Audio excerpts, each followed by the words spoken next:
Hi, welcome to Homestead Imaginations. I'm Josh. This is part 2 of the Food Forest May review or tour. Jeez, can't even talk. The last part left off, I just showed the mulberry tree. Here is the cranberry tree. I just planted it in the fall. It definitely hasn't done much. It's kind of stayed the same color, and it's hard to tell. I don't know if I have any pictures of what it looked like in the fall compare it to now, but it does look like the green of this is a brighter green. So I think it's okay. I mean, the fact that it's still green should hopefully signify it's alive. It did not die throughout the winter, but it hasn't done anything yet. But maybe it just needs warmer weather. Consistent warmer weather. So, but it seems to me like it is getting greener. I don't know if it's just me being hopeful or if it's actually a fact. So I guess time will tell. And then up here we have a few different kinds of varieties of blueberries. Unfortunately, something which I think was rabbits got into the blueberry patch here, and like everything, the weeds are out of control. I can't keep up with this entire area and try and do everything. But this one had so much more growth. This was a much taller plant. You can kind of see it right here. Where is it? Where's my finger? There. You can see that shaved part off right there. The bunnies ate the growth off over the winter. So that's another blueberry right here, this tall part amongst a bunch of weeds. That's a blueberry. So all my blueberries are struggling, and I've got blueberry buried in these raspberries. So I gotta do something about that because I don't want the raspberries suffocating it. But it's literally buried here. You can kind of see it there, but it's completely surrounded by raspberries. They're taking over this entire area, which is fine. It's definitely what I wanted. I've got this plant that I've been trying to grow since we moved here. Before we even got into thinking I was going to homestead or really do anything major like I'm doing now. We got this it was just given to us, and it's never produced any raspberries, and it's from her father, my wife's father, and he has a huge patch of this. I mean, he's let it take over this entire side yard next to his driveway. It looks amazing, but for years it hasn't even produced a single raspberry. So I don't know what is going on with it, but I gave it a chance. It didn't produce. These are all old canes. This would have been a huge harvest of raspberries had they actually produced. So it's not producing, so I'm going to cut it out and just let these raspberries right behind it take over. Here's the puppadoos. We've got Lily on the right. We got Mac Attack in the middle there. And then Kiki over there wandering. So the two girls, they're sisters. And then Mac is, we adopted him from a past family member. But these raspberries, as you can tell, are really bushing up, really taking over this area. To the point where now, it's going to be hard to get in there and actually harvest the raspberries. Because now, they're just growing so thick. So I'll have to make some adjustments, maybe even cut some out so that way there's a little bit more spacing. But they're obviously taking over this area, which is fine. But I did not want them going past this part. So I'm probably gonna maybe trench something, some kind of barrier in the ground so they don't grow through onto the side, because my goal was to make this a big raspberry patch that kind of extended this way, and then the blueberries we were gonna have just come extending this way out. That's the back end of the garden that I'll be building, but as you can see is completely overtaken by weeds, and I'm not going to do anything about it until I actually go and build. But the land dips. It might be a little hard to see, but up by the big raised bed, it's fairly flat, but then from that point the land really starts to dip downward. So I want to bring this up. I don't want everything to dip down, because then all these plants could have an issue of getting too much water and drowning, because then all the water is just going to run down. So I want to try and raise this garden space up, so as I go I'm trying to build all this up as I do it. But that's not even the food forest, so getting off on a tangent. So that's what we're hoping for this area, though, is like this would be a huge blueberry patch, that'd be a huge raspberry patch, and then I did put, if you watched part 1, I've got a bunch of raspberries out in the rest of the food forest in the different rows of the fruit trees. So I do plan on having a ton of raspberries. Is definitely one of our favorite fruits. The boys love it. We all enjoy it. My mom is always asking for raspberries. We should actually get a harvest this year. Like, that's awesome. Like, those were all new last year, so we didn't really get anything. I think we got like maybe 10 raspberries from the year prior. So this is all a bunch of new growth. So, and I can already see like the flowers. I can already see the berries starting to grow. So we'll actually get a raspberry harvest. I don't know how much, because it's not a ton of plants. A lot of new growth this year. So good, even more promising for next year. But for this year, there's not too many that are too big that are really going to be producing a lot of berries. But we'll at least get raspberries for the first time this year. But then the other thing I want to do, so amongst all the ones scattered throughout there, and the ones here, I'm also, so there's, back there is my compost bins. I am going to, my goal is to extend the compost bins all the way along that line, that tree line basically, going that way. And then behind it, behind these ones that I've already got, is cleared. And there's some wild raspberries that are growing back there. I don't know if they're going to produce any fruit. I just found them actually last year. I just noticed that there was raspberries growing out back. But my goal is, like, when all the raspberries in here start producing, we're gonna, you know, pick out our favorites, or a favorite, and the entire area behind the compost bins and before the tree line, I'll clear all the weeds out, and my goal is to have a huge raspberry patch that goes all the way in the back there.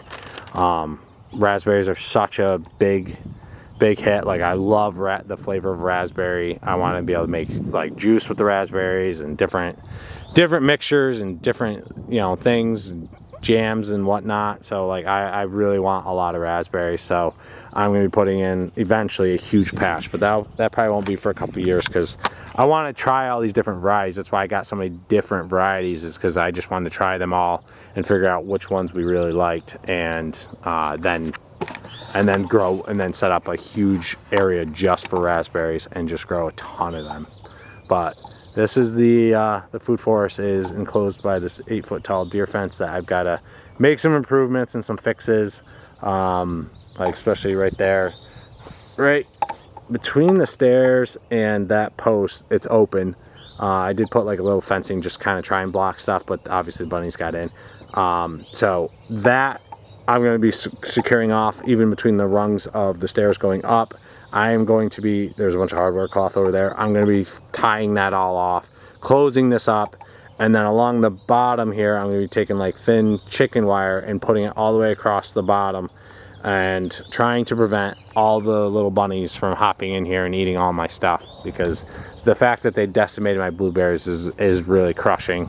They were brand new last year, and we were hoping to actually get a blueberry harvest this year. But now, like, with them just trying to regrow and stay alive, like, I doubt we'll get any blueberries. Like, even 2 of them, like, we bought 2 last year, and I think it was that far one there, and then this one in the corner were brand new that we bought, already producing. Like, they had blueberries on them. We tried them at the store. They were on sale. It was at the end of the season, so it was like a spur of the moment kind of thing, because they were on sale, and we tried the blueberries and we really liked the way they tasted. We're like, all right, so we got 2 of those and we planted them, and then we basically lost everything because the bunnies decided to eat it, or whatever, something decided to eat it. I think it was bunnies. But yeah, so that is everything. That is our food forest. That is what we've got going on and some of our future goals. But main thing is we want to be able to produce all our food for an entire year, which obviously once all these trees actually start producing, which is going to be probably 2, 3, maybe even 4 years more before they actually start producing.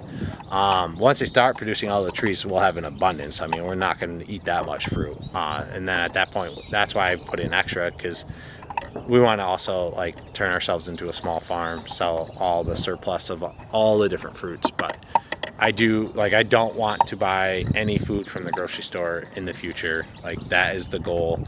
I want to be able to preserve and grow everything myself, and then, you know, try and form other ways, maybe make connections with other people in areas that can grow stuff that we can't grow, and so we're still getting it like at least like organic and clean and no preservatives and direct from the source is our goal for any of the things that we can't grow. But then, like, you know, pipe dream, like, you know, if everything ever happened, like all my dreams come true, like I'd love to have a temperature and humidity controlled greenhouse and grow some, like a massive greenhouse, and grow some, you know, tropical type fruit and whatnot. So that'd be really awesome. So obviously we still can't get everything ourselves. Definitely can't grow or raise everything ourselves, so we will have to outsource some stuff, but the main goal is, like, I want 90-95% of the stuff that we eat to be completely, hopefully, from our homestead or local. Like, our beef we're buying from a local farm who are friends. So if you are in the area, Kilcoyne Farm, best beef you'll find. So there's some things that we're definitely not going to be getting into. We're not going to be ever raising cattle here and for beef. So maybe a dairy cow would be nice. I'd love to have a dairy cow so we could get our milk and, you know, be able to make maybe ice cream, because I love my ice cream, and also, you know, make cheese. We eat a lot of cheese, so all that kind of stuff. So tons going on. Very excited. Everything that did survive is awesome. I'm very excited for. I can't wait for what it's going to do this year for growth, and then what it's gonna do for us in the next coming years. This area is just gonna be beautiful. Like, it's gonna be one of my favorite places to be. I mean, it already is. Like, I love just walking through. If I've got like 20 minutes and I can't really get anything done, my favorite thing to do to kill time before we got to go do something or whatever is just to walk through here and just check how everything is doing. So yeah, that, I think we'll wrap it up. This was a long food forest tour. We got too many plants and it's only going to get worse. Some of the areas, if you watched through the first part, there was only like one thing in between the fruit trees. My goal is to have this entire area be growing stuff. That is the goal. Like, I don't want any wasted space. That's why I'm growing things up along the fence. I'm growing things next to the fence, with the cranberry, the grapes, and then for the food forest area, the rows of the fruit trees will all be filled with different perennials, different stuff. Maybe more of the same of what we have, of the things that we really like and we really want more. Maybe we'll get some new stuff if I can find anything that I don't already have. That can grow in my grow zone of 5A.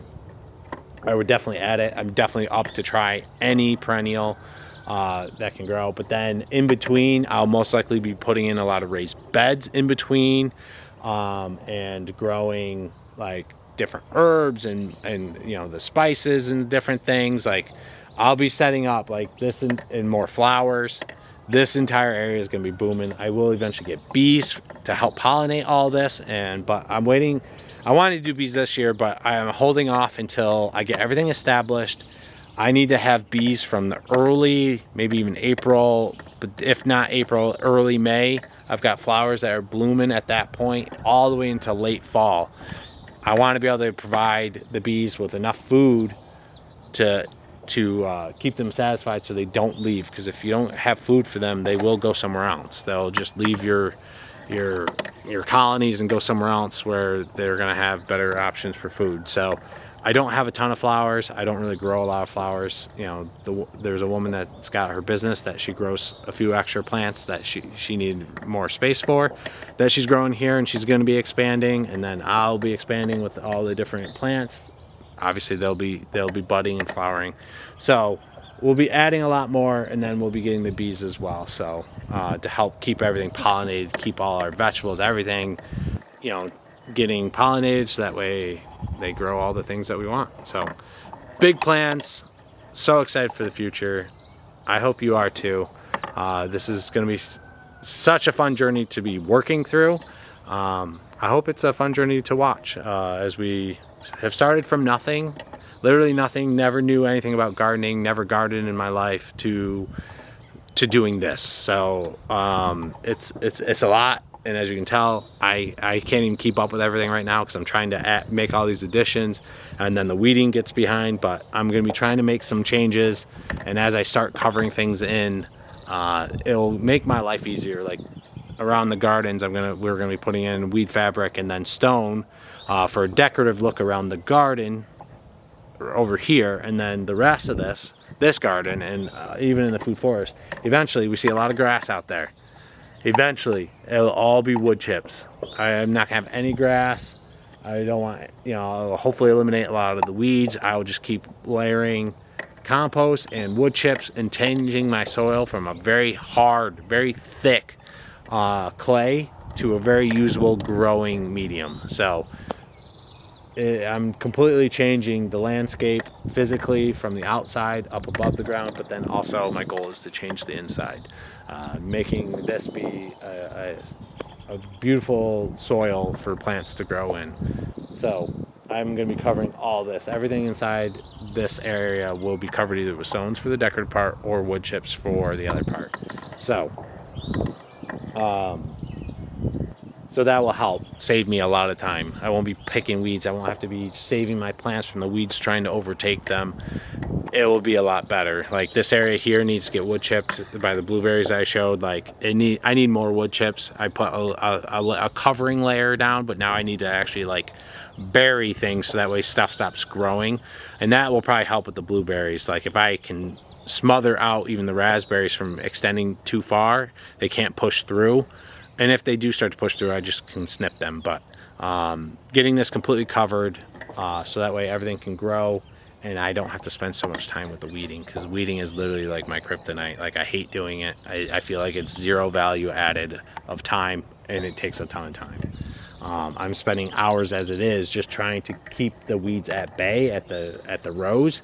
And I've started going through and weeding the rows, trying to clear it all up, making it good and saving the plants. Like I only made it through, I'm on my 4th row. I have 8 rows of the fruit trees. I'm only on my 4th row, and because it's been a while since I've even been able to get into the weeding of that, the first rows are already got a bunch of weeds growing in them. They were looking amazing, but then the weeds are growing because there's just too much growing near it. So there's too many seeds being spread and blown through the air. So, and it's not thick. Like last year I just did a covering because I didn't have that much wood chips, but it's going to take years to get this completely done up.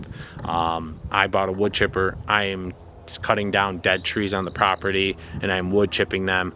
So that takes a lot of time. That takes a lot of trees to cover all this. So I just got to keep adding wood chips and keep adding wood chips and keep adding wood chips. So that's the goal. Like this year, I've already got a section I've already got picked out that I'm gonna completely cover. I'm gonna compost and then I'm gonna wood chip it. So that way that'll be one less area that I gotta mow, one less area that I gotta weed whack. So then next year it'll be a little bit easier on myself on the entire food forest area of keeping it cleared up and not being consumed by weeds.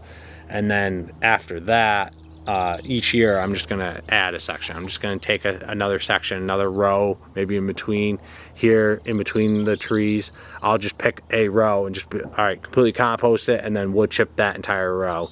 And then that'll be one less area that I gotta do. So that's the goal. That's what I'm trying to do in the long term, to really convert this over.